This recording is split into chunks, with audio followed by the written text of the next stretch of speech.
어제 아까 이제 기도 시간에 우리 오선생님께서 말씀해 주셨지만, 예, 어제 또 여러 가지 기도회들이 있었습니다. 그 중에서도 지금 말씀하셨던 그 삼성 해고 노동자 김용희님 고궁동성을 위한 기도회가 계속 진행되고 있고요.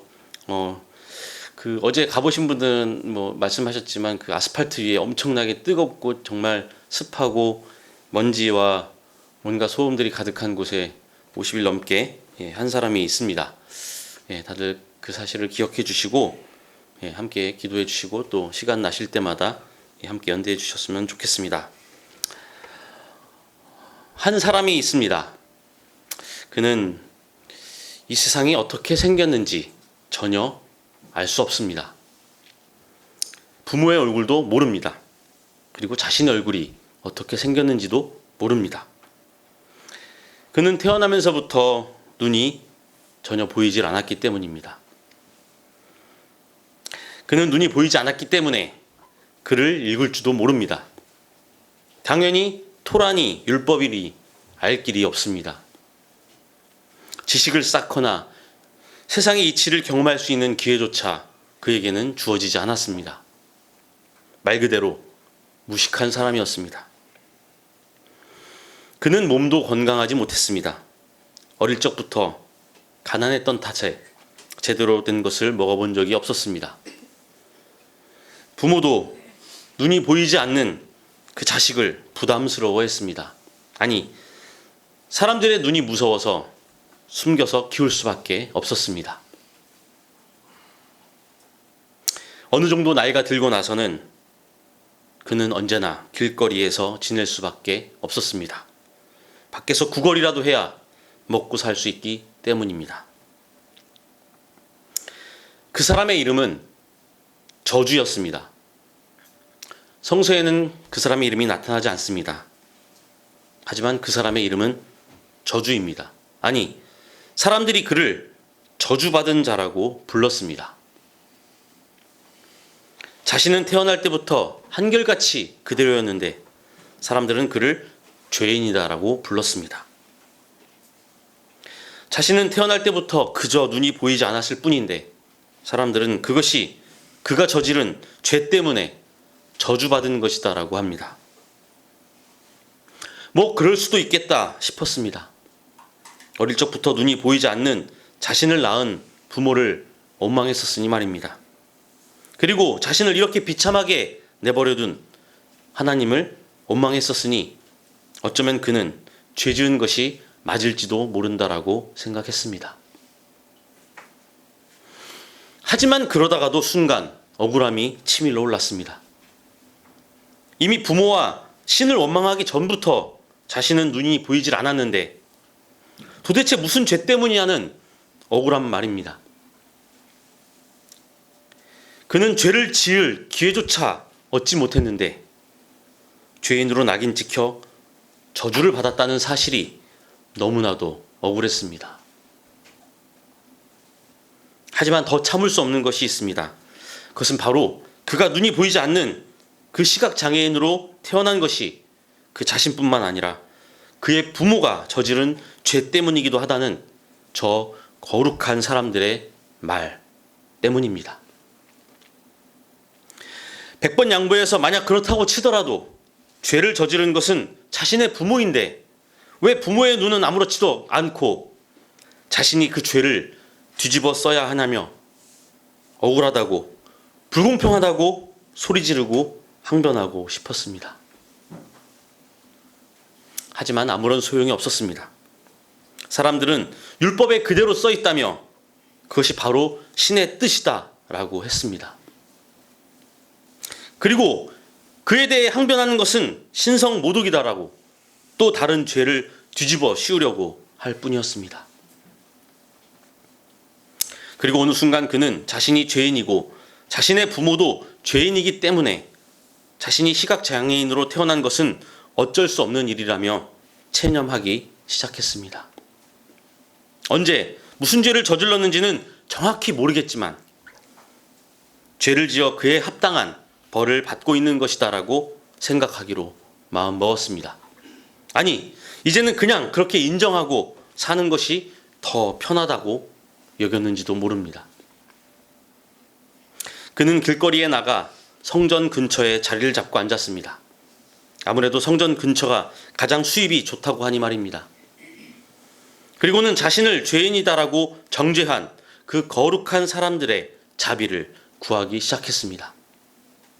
그러자 신기한 일이 벌어졌습니다. 성전 주변에 앉아 한 푼만 도와줍시오. 불쌍한 눈먼 죄인입니다. 라고 하니 지나가는 그 거룩한 사람들이 먹을 것도 던져주고 돈도 던져주는 것이 아니겠습니까? 그는 조금씩 그런 생활이 익숙해졌습니다. 아니, 이제 좀 숨통도 트이고 살 것 같았습니다. 먹고 살 걱정이 없으니 어차피 원래부터 보이지 않았던 눈은 그냥 그러려니 했습니다. 자신이 죄인이며 자신의 부모도 죄인이라는 사실에 대해 이제는 그리 억울할 것도 없었습니다. 그 거룩한 사람들이 던져주는 빵 부스러기 동전으로도 얼마든지 먹고 살 수 있었기 때문이죠. 그는 그렇게 죄인인 채 살아가고 있었습니다. 그런데 어느 날 갑자기 주변이 시끌벅적합니다.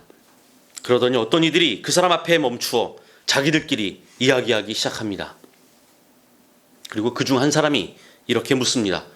선생님, 이 사람이 눈먼 사람으로 태어난 것이 누구의 죄 때문입니까? 이 사람의 죄 때문입니까? 아니면 그의 부모의 죄 때문입니까? 그는 생각했습니다. 아이고, 또 시작이군. 그래도 이번엔 주변에 제자들이 많은 걸 보니 꽤나 높으신 유명한 양반인 것 같군. 오늘 수입은 좀 짭짤하겠는걸? 늘상 있는 일이었습니다. 자신과 자신의 부모를 두고 죄인이니 아니니, 그것이 신의 뜻이니 아니니, 어쩌니 저쩌니, 기분은 좀 더럽고 자신의 처지가 좀 비참하게 느껴지긴 하지만 그 순간만 참으면 또 하루를 버텨낼 수 있으니 참을만 했습니다. 그래서 그는 그저 침묵하며 그 자리에 앉아 있었습니다. 그런데 그날은 좀 달랐습니다. 아니, 그 선생이라는 사람이 좀 이상했습니다. 이 사람이 이렇게 시각장애인으로 태어난 것은 바로 이 사람의 부모가 신에게 불경하고 부정한 짓을 저질렀기 때문이다. 율법을 어기고 신의 뜻을 따르지 않은 당연한 결과다. 그리고 시각장애인으로 태어난 이 사람은 그렇기 때문에 본래부터 부정한 자로 태어난 것이다. 따라서 그와 그의 부모는 모두 죄인이고 이것은 모두 신의 뜻이다. 보통 다른 거룩한 사람들은 이렇게 말하고는 한심하다는 듯이 혀를 끌끌 차며 먹을 것이나 동전 몇 푼 던져주고 지나가곤 했습니다. 그런데 이 사람은 전혀 다른 말을 하고 있는 것입니다. 이 사람이 죄를 지은 것도 아니요, 그의 부모가 죄를 지은 것도 아니다. 하나님께서 하시는 일들을 그에게서 드러내시려는 것이다. 그 뒤에도 무슨 말을 한 것 같지만 그 뜻을 도통 알 수가 없었습니다. 하지만 그의 귀에 이 말은 분명하게 들렸습니다. 그리고 그는 놀랄 수밖에 없었습니다. 아니, 오히려 갑자기 화가 막 치밀어 올랐습니다. 차라리 나와 내 부모의 죄 때문이다라고 말해주는 것이 맘 편했습니다. 죄 때문이 아니라면 자신의 이 비참함의 원인은 도대체 무엇이란 말인가 하며 더 억울해했습니다. 바로 그때 갑자기 축축하고 끈적하는 무언가를 눈에 발라줬습니다. 냄새를 맡아보니 흙과 침이었습니다. 그는 더 화가 났습니다. 이제 하다 별 미친 짓을 다 한다 생각했습니다. 더러운 침에 흙을 비벼 눈에 바르다니, 아무리 구걸하는 시각장애인이라고 해도 이거 너무한 거 아니냐고 따지려는 순간 그 이상한 사람이 실로암 연못으로 가서 씻으라고 말했습니다. 그리고 그는 실로암 연못으로 가 눈을 씻고 눈을 뜨게 되었습니다. 하지만 사람들은 그가 눈을 떴다는 사실을 믿지 못했습니다. 아무리 내가 구걸하던 그 시각장애인이 맞다라고 해도 아무도 믿어주려고 하지 않았습니다. 예수라고 하는 어떤 사람이 눈에 진흙을 발라 실로암에서 씻으라고 해서 그대로 했더니 눈이 떠졌다라고 이야기해도 아무도 믿지 않았습니다. 그의 말을 믿지 않았던 사람들은 결국 그를 거룩한 사람들에게로 데리고 갑니다. 거룩한 사람, 바리새인들. 그들은 언제나 죄에 관해 이야기하기를 좋아합니다. 자신이 시각장애인으로 태어난 것도 죄 때문이다라고 그들은 말했습니다. 그런데 이번에는 그를 눈뜨게 해준 예수라는 사람도 죄인이라고 말합니다. 그가 안식일법을 어겼다는 이유 때문입니다. 그들은 언제나 죄에 관해 말합니다. 그리고 자신들은 언제나 그 죄의 여부를 판단하는 기준이 됩니다. 그 거룩한 사람들은 신의 뜻을 잘한다라고 주장합니다. 그리고 그 신의 뜻을 기준으로 죄를 판별하고 사람들을 정죄합니다. 그들은 법망에 걸린 사람들은 꼼짝없이 죄인이 되고 맙니다. 죄인으로 낙인 찍혀버리고 나면 모든 것을 그들의 판단에 맡길 수밖에 없었습니다. 그들이 죄인이라고 하면 죄인이고 아니라고 하면 아니게 되는 것입니다. 그 외에는 다른 방도가 없었습니다.